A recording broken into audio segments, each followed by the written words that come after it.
How are you guys? Welcome back to World Gaming China. And first off, I'd like to say, wow, 66 subscribers. I know I'm a bad communicator, and I'm so impressed that 66 people are still bearing with me on this.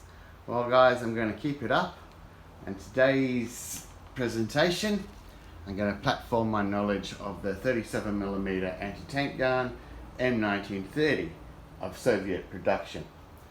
Now, if we look at 37mm guns, anti-tank guns in Chinese service, there are quite a few.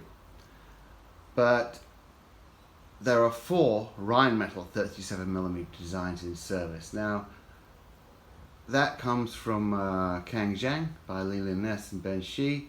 Great book, go and get it. And we're going to look today at the development and use in China of the Soviet M1930 37mm anti-tank gun. So, in order to circumvent the Versailles Treaty, which forbade Germany anti-tank guns, the German firm of Rheinmetall set up a front company in 1929 called BUTAST. BUTAST would be the German side of a Soviet agreement known as the Sovnarkom, under which the USSR and Germany cooperated to develop a number of field pieces, one of which was a 37mm anti-tank gun. Now, from my understanding, Rheinmetall produced the first 12 versions, those 12 models, as well as extra parts, and they must have made dies. And these were shipped to the Soviet Union, sent to the Soviet Union, along with technical advisors from Rheinmetall. And they were there to assist the Soviets to set up a production facility. And indeed, by 1931, the Soviets were in full swing of making this gun, but by 1933, production had ceased. Now, it seems that production ceased because the Soviets had liked the design of the 45mm. They liked the ammunition, the shell capability of the 45mm, and they were happy enough to think Germany had an inferior weapon to their 45mm anti-tank gun. But the main difference between what the Germans would do with their 37mm type gun and what the Soviets would do was ammunition development. Production-wise, the M1930 was always mounted on spoked wheels. Soviet spoked wheels were a little bit larger than German spoked wheels, and there was no spring suspension for carriage-drawn traction. Now, the Germans would later obviously put pneumatic wheels on theirs and put in a suspension system, but the Soviets were happier with this small design as it was, but they were never happy with their ammunition for it. So,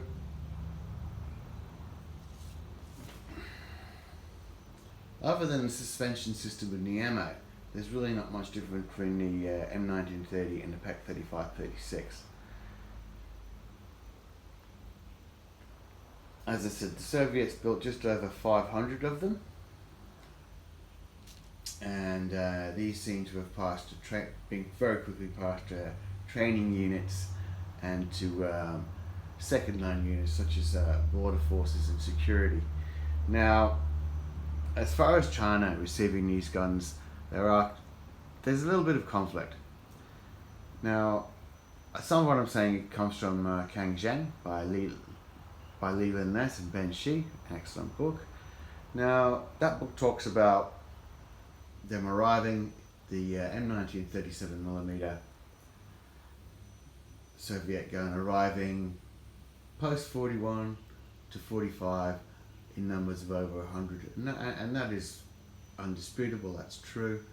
But actually there are other sources that claim that this gun was captured, examples of this gun were captured by Ma forces at the Battle of the Wancheng in 1934, when one of the many, when Ma forces defeated a Soviet force that was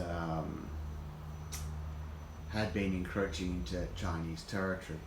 Now, as I said, I've only read two sources that claim this, but I find it believable, as by the time of the battle the gun had obviously passed into secondary line forces or training units, and it seems that, you know, even in 1941 they were just hustled up to the front as the Soviets had nothing else, had so many losses by 1941 with any tank guns. An interesting fact about this gun is it went into the BT-2 tank the Soviets developed, and as I said, in Chinese service, yes, it arrived post 41, but as I said, some forces said the Ma forces would have captured some examples of this gun at the Battle of the Wancheng during the Soviet incursion into China.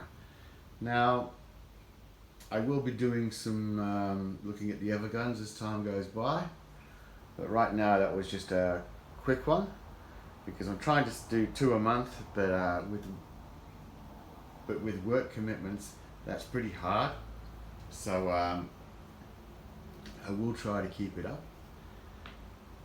So that was the Soviet 37mm M1930 anti-tank gun in Chinese service. In Chinese service from perhaps as early as May 1934, but definitely Soviet supplied after 1941. Let's always forget the war of resistance against Japanese aggression went from 1941 to 1945. So by the time at the end of World War II, the Chinese soldier had fought the Japanese with the least for the longest. Thank you. See ya.